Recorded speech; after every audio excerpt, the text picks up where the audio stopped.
Les promoteurs des techniques NTG doivent minimiser la complexité du vivant s'ils veulent faire accepter les produits NTG. En 2023, la Commission européenne inventait un nouveau sigle, NTG, pour Nouvelles Techniques Génomiques.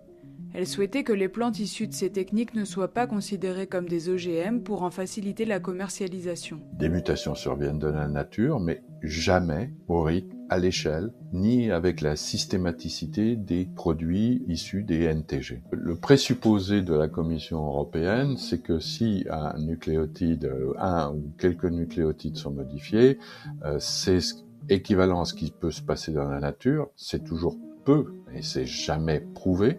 Pour aller faire de la dentelle au niveau de quelques séquences dans le noyau, vous envoyez un bulldozer qui casse tout, et vous allez essayer que ce bulldozer laisse les cellules se réparer et que vous retrouviez ces cellules encore vivantes.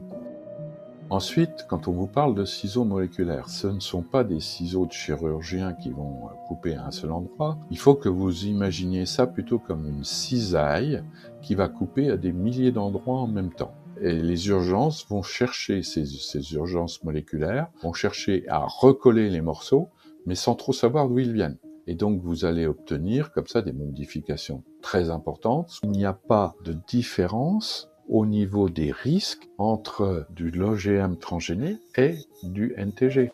Vous avez la toxicité aiguë, on arrive à voir et on élimine le produit, et puis vous pouvez avoir des toxicités chroniques qui vont pas se voir immédiatement, qui vont avoir des effets délétères au long terme, et c'est peut-être 10 ou 20 ans après que l'on verra l'effet.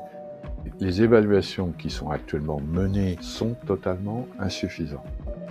La majorité des NTG qui commencent à être commercialisés reprennent en fait la même gamme de produits commercialisés que les OGM transgéniques, c'est-à-dire des tolérances à des herbicides et des résistances à des insectes. Parce que ce sont les produits qui permettent le plus rapidement possible des retours sur investissement.